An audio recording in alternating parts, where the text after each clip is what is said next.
Ta parole est une lampe à mes pieds, une lumière sur mon sentier.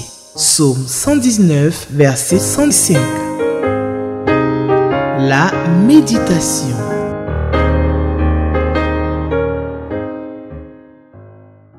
Shalom, shalom, shalom, chers frères et sœurs. Que Dieu vous bénisse.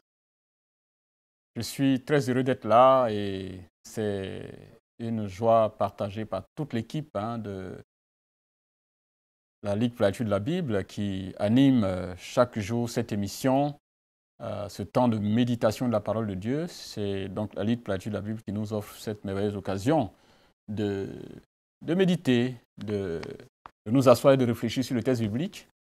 Et ce manuel est conçu justement dans ce sens, le lecteur de la Bible, qui est donc un manuel de méditation de la Bible. Vous avez l'occasion de pouvoir parcourir, non seulement de lire la Bible chaque jour, de méditer la parole de Dieu, mais de pouvoir parcourir toute la Bible au bout d'un certain nombre d'années. Donc, vous faites d'une pierre deux coups. Et je veux vous encourager donc à méditer la parole de Dieu pour votre édification personnelle, pour votre formation, parce que c'est ce que vous recevez aussi au travers de cela. Et nous bénissons le Seigneur pour Espérance TV qui nous donne cette opportunité de partager ce temps avec vous, avec un maximum de personnes de partout à travers le monde. Que le Seigneur vous bénisse d'être là encore aujourd'hui pour ce temps de méditation de la parole de Dieu. Et je voudrais nous inviter à la prière. Seigneur, nous voulons te rendre grâce pour ton amour et ta fidélité. Merci pour cette occasion merveilleuse que tu nous donnes de nous retrouver encore autour de ta parole. Parle-nous, enseigne-nous ta parole.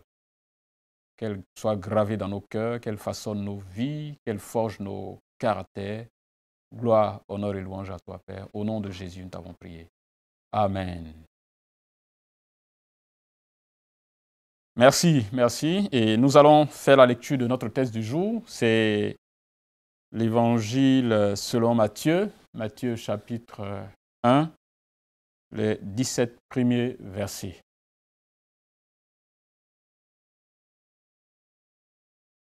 Généalogie de Jésus-Christ, fils de David, fils d'Abraham.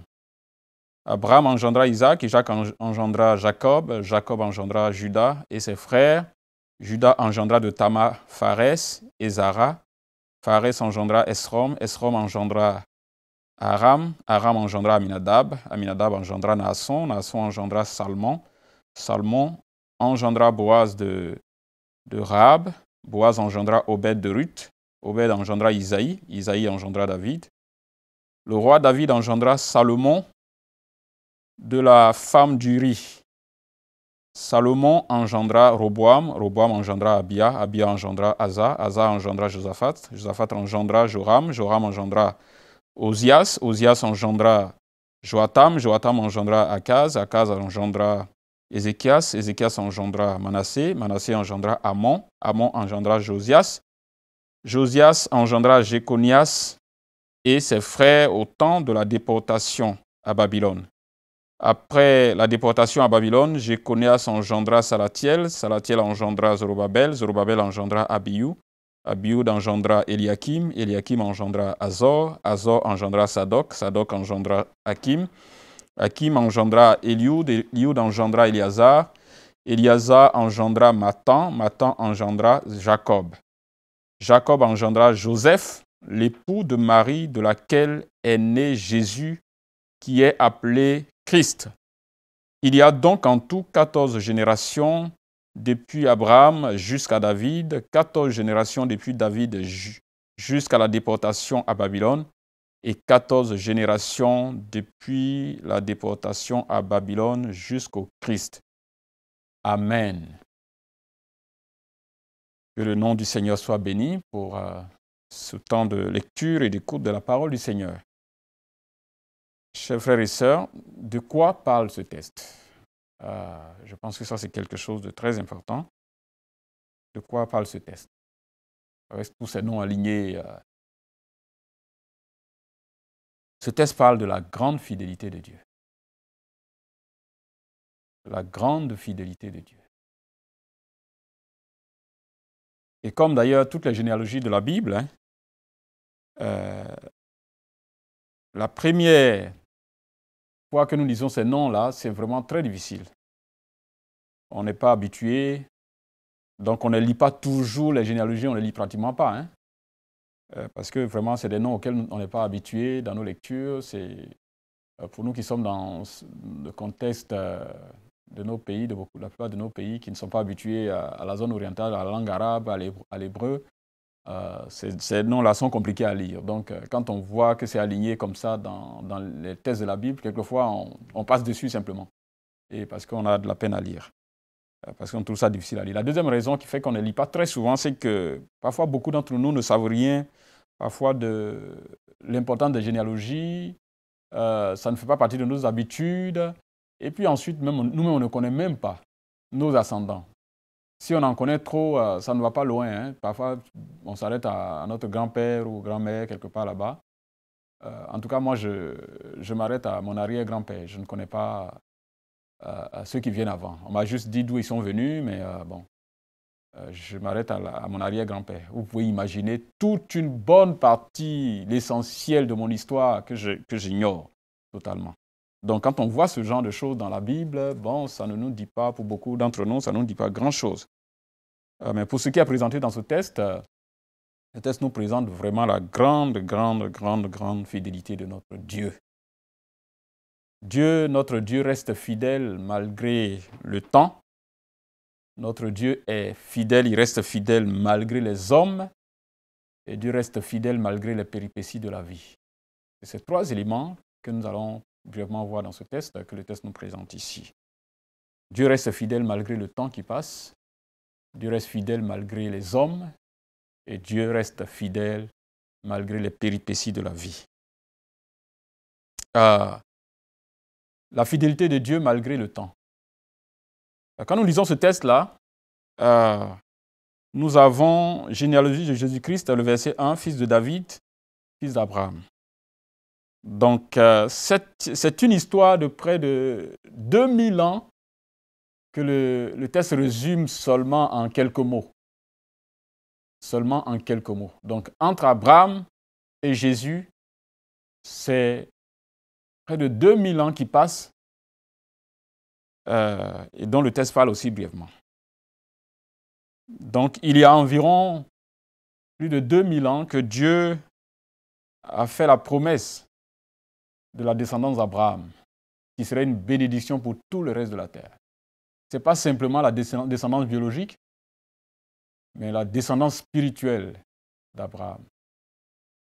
Christ est bien entendu né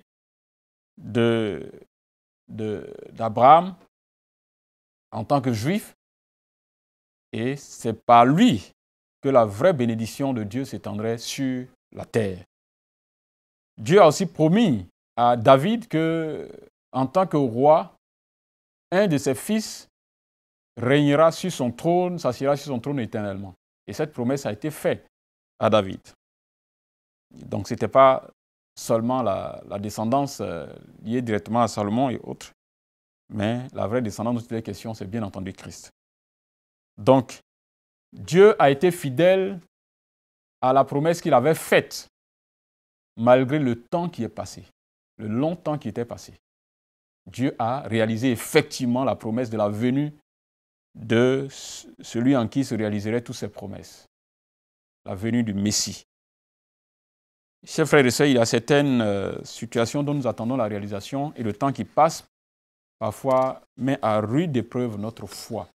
Et on se demande si réellement ce que Dieu a promis va s'accomplir. Et en pensant à Dieu quelquefois, avec le temps qui passe, dans notre esprit, c'est un vieux à la barbe blanche qui est fatigué par l'âge, fatigué par le nombre d'années et qui peut oublier ce qu'il a certainement promis. Vous savez, quand vous entendez parler de quelqu'un qui a vécu pendant longtemps, comme nous savons que ceux qui sont vieux parmi nous sont des gens à la barbe blanche, aux cheveux blancs, qui sont parmi nous, fatigués par l'âge et qui oublient très facilement, il nous arrive quelquefois de penser que Dieu est aussi comme ça. Non. Malgré le temps qui passe, Dieu reste fidèle à la promesse qu'il a faite à son peuple et Dieu restera fidèle aussi à la promesse qu'il nous a faite. Ça, c'est quelque chose que nous devons garder. Garder la grande fidélité de Dieu. malgré le temps qui passe. La deuxième chose, c'est que Dieu est fidèle aussi malgré les hommes. Quand nous lisons la généalogie de Jésus, vous voyez que c'est un mélange de gens qui sont bons comme des gens extrêmement mauvais. C'est un mélange de tout ce groupe-là, des gens bons comme des gens extrêmement mauvais. Il y a parmi eux des personnes de mauvaise vie. Nous avons par exemple cette histoire des gens qui, même s'ils sont transformés plus tard, mais leur palmarès, leur arrière-plan étaient des gens de mauvaise vie. Nous avons Rahab, la prostituée professionnelle. Nous avons Ruth, la Moabite, qui est née originaire d'un peuple ennemi de Dieu, donc dont la famille, dont les parents ou bien les arrière-grands-parents sont nés de la relation incestueuse entre Lot et ses filles.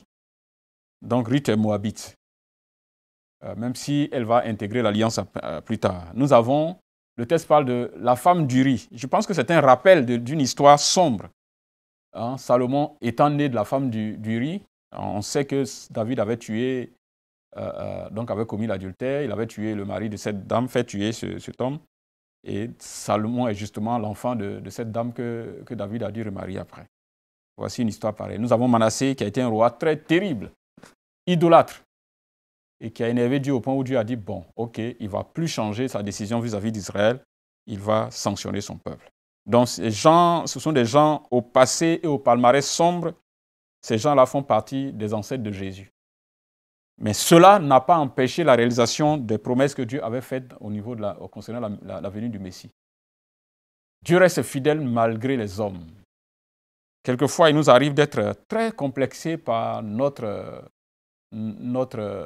ascendants, la famille de laquelle nous sommes sortis. Quand nous regardons les gens qui ont jalonné notre histoire, quand nous regardons notre famille, on est découragé, on est complexé. On se dit que ce n'est pas la bonne famille de laquelle il fallait naître et que certainement à cause de cela, telle chose ne pouvait pas être possible dans notre vie. Non, non, Dieu réalise ses promesses pour nous, quel que soit ce que les hommes ont été dans notre vie, quel que soit ce que nous-mêmes en tant qu'êtres humains nous sommes. Dieu réalise ses promesses qu'il a faites pour nous. Les promesses de Dieu restent vraies, Dieu reste fidèle malgré les hommes. Malgré les hommes. Et enfin, Dieu est aussi fidèle malgré les péripéties de la vie. Les versets 11 et 12 disent ceci. Josias engendra Jéconias et ses frères au temps de la déportation à Babylone. Et après la déportation à Babylone, Jéconias engendra Salatiel, Salatiel engendra Zorobabel. Et le verset 17 nous parle aussi de la même chose. Il y a en tout 14 générations depuis Abraham jusqu'à David, 14 générations depuis David jusqu'à la déportation à Babylone, et 14 générations de la déportation à Babylone jusqu'au Christ. Déportation. La déportation a été une expérience très, très, très compliquée, une page noire de l'histoire du peuple de Dieu, de l'histoire d'Israël. L'identité et du peuple et sa foi en la promesse d'un Messie ont été fortement éprouvées. L'identité du peuple juif a été éprouvée par la déportation. Ils ont été déportés, ils sont allés dans d'autres peuples, ils ont été mélangés presque parfois. Ceux qui sont restés ont été aussi mélangés. Donc leur identité était en danger, éprouvée. Mais aussi leur foi. Dieu leur a fait la promesse de la venue d'un Messie. Et voici que tout semble être en train de tomber à l'eau. Donc la déportation a été une page sombre de l'histoire de ce peuple. Mais tout ceci n'a pas empêché la réalisation de la promesse de la venue du Messie. Dieu reste fidèle malgré les péripéties de la vie.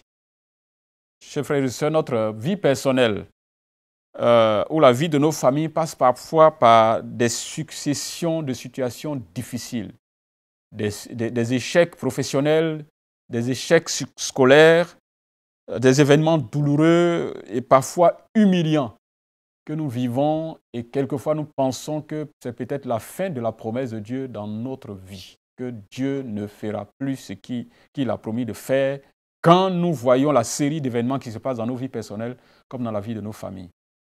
Non, chers frères et sœurs, Dieu, notre Père, restera toujours fidèle malgré les péripéties de la vie. Les situations que nous vivons n'empêcheront jamais Dieu d'accomplir ce qu'il a promis pour nos vies, pour nos familles et pour nos pays. Et ça doit nous encourager. Et ce test est un encouragement pour nous.